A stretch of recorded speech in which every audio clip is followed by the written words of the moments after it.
Hi everyone, it's Michelle here. Today I'm going to be showing you how I created a technique using baker's twine to create some dimension to stamped images.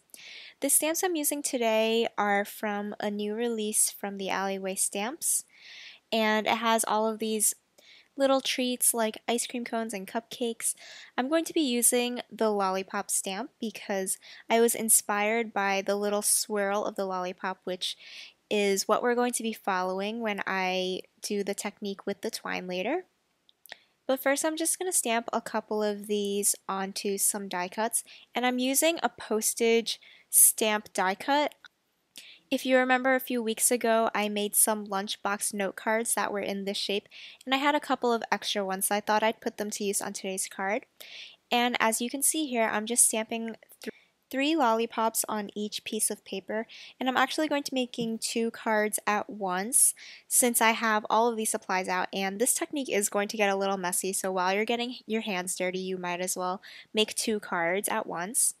And I pulled out a couple of really bright and colorful sheets from this this paper pad from My Mind's Eye. And I'm just going to flip through it so you can see. It has a lot of really bright patterns, and it just has some really great colors that we can use as inspiration for our lollipops. So I'm just going to go ahead and trim these down right now, and I'm trimming them to be 4¼ by 4¼ and this way it'll fit into a normal sized envelope. But I want them to have that square shape so that it can match with the postage stamp squares. And now you can see how they can fit perfectly as a mat for the postage stamp die cuts that I have. And I'm going to be following the little swirl shape inside the stamps with some twine. So I have some baker's twine here, and I've pulled out colors that match with the colors in the pattern paper. As I said, I'm going to be using the colors there as inspiration. And you can see the pack of baker's twine that I've pulled out on the right here. This one is from Doodlebug, and it has a bunch of colors that are supposed to be for like a baby boy. But I just pulled out the colors that are relevant to my card. So I'm using yellow, green, and blue. And I also pulled out my jar of Mod Podge, which is what we're going to be using to adhere this twine down. But before we do that, I'm actually going to be coloring in these lollipops first, just because the baker's twine isn't going to be covering up the entire stamped image. So I want to make sure there's some color in the background for the parts that are showing through the twine. So I just tested my colors on a scrap piece of cardstock to make sure it would match with the color of twine I'm using well. And I'm just going over the entire image with a lighter color and then highlighting the swirls with a darker color. And it really does not have to be perfect here because this is going to be covered up with the twine so you won't see the imperfections. But I just wanted to add a little bit of dimension with that darker color, since this is really quick and easy to do anyway. So then I pulled out that large jar of Mod Podge again, and I'm using a matte Mod Podge. You can find these at any craft store like Michael's, and you can find them in much smaller bottles than the one I have here, so you don't have to have this huge jar. But it's a really great tool to have because it's a good liquid adhesive, and it's also really great for putting on top of things like if you're doing a collage just to cover it and protect it. So right now what I'm doing is I am just dipping my finger right in there, and I told you this is going to get a little messy. And it might feel really gross and sticky, but this will dry all nice and hard so that the twine sticks to the paper really well. So right now I'm just dipping my finger into the Mod Podge and then adding it to the twine little bits at a time, and then sticking it down following the swirl of the stamped image.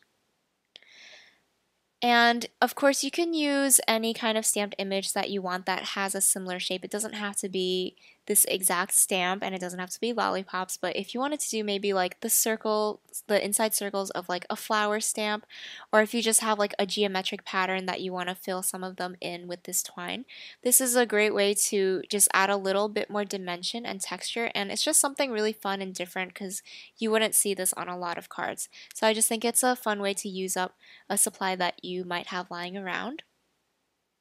So the second piece of twine, I'm actually going to try a different technique, and I'm just dipping the entire twine into the Mod Podge just to get some over the whole thing, and you can see I'm kind of like rubbing it in with my fingers into the twine so that I'm covering the whole piece with glue at one time. And I actually like this technique a little bit better, so that's what I'm going to be doing for the rest of these lollipops. So I'm just going to fast forward this because this takes a little bit of time, but a little tip, you can see I have a wet baby wipe on the side there. So whenever your hands get a little too dirty, you can just go ahead and wipe it off a little bit. And it's best to go a little bit at a time so that when the beginning parts have time to dry a little bit, so they stay in place while you're moving the rest of it. And you can also see once I've put the swirl down, I just dip my finger into more glue and I just add it on top just to really seal it in there. But really just take your time with this and try to follow the pattern as much as possible, but if you go a little bit out of the lines, it's totally okay. Because we're going for like a fun whimsical look anyway, so it doesn't have to be perfect.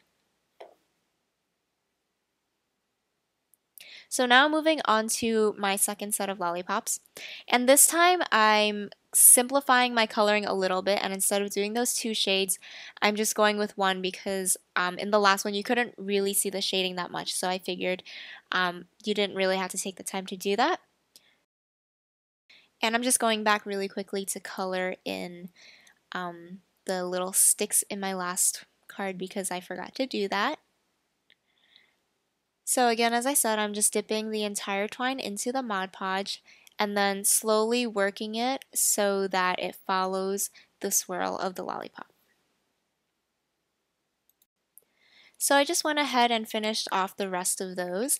And once you're done, if there are some places that are kind of not completely glued down, you can just take a little scrap of cardstock like I'm doing here and add some glue under the edges. And if there's too much glue in some places, you can also just pick that up just so that it doesn't dry in like huge globs.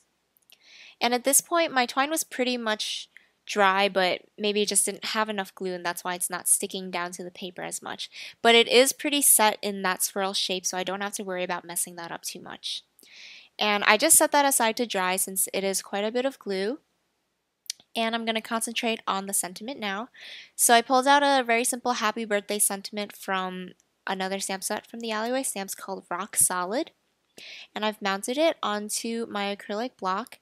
And I have some orange colored cardstock that is a good match to another color in the background paper, but is not a color I've used for the lollipops. And I'm just trimming off a strip of paper that's slightly larger than the sentiment. And I just cut it into two, and it's the perfect width for my cards, which is 4¼ inches. And I'm wiping this down with an anti-static bag. And I got a little bit too much powder there, so I'm just going to go ahead and shake off the excess. And I'm going to put this on a piece of white scrap paper just so it's a little easier to see. And I will be doing some heat embossing, and that's why I put the anti-static powder bag down to prep my surface. And I'm using Versamark ink. And I'm just centering my sentiment in the middle of each of these strips, and then I'm going to pull out my little Tupperware container that has white embossing powder. Since this is the powder I use most often, it's really convenient to have it in this container to catch all of the excess. And after I put the powder on, I went ahead and just heat set that off camera. And now I'm back and it's all melted. So here are my completely dried lollipops with that dimensional twine. And before I assemble everything, I thought this postage stamp was blending in a little too much with the background, so I just freehand drew some lines with a pen. This is a Project Life pen, but you can use any felt tip marker kind of pen. And I'm just adhering everything flat down with my tape runner to keep it really simple and easy. And you have that dimension from the twine anyway, so I figure it doesn't really need too much dimension. And then I have some white cardstock. This is 100-pound cardstock that I'm going to be using for my base. So I just cut it into an 8½ by 8½ inch square. and then cut it in half again. And now I'm scoring it at 4 1/4 to make 2 square-shaped card bases. And once I have those, I can just adhere my card fronts directly to this card base.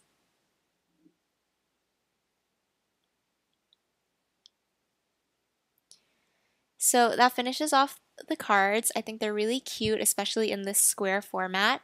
And it's just a really fun look to have that dimension from the baker's twine. And as I said before, you can really try this technique with any stamps you have, and I think it'll just add a little bit of whimsy and fun and something different to your cards. I really hope you enjoyed this tutorial. Make sure to subscribe to the Alleyway Stamps and my YouTube channel. And I also have some other recent videos on screen here in case you want to check those out.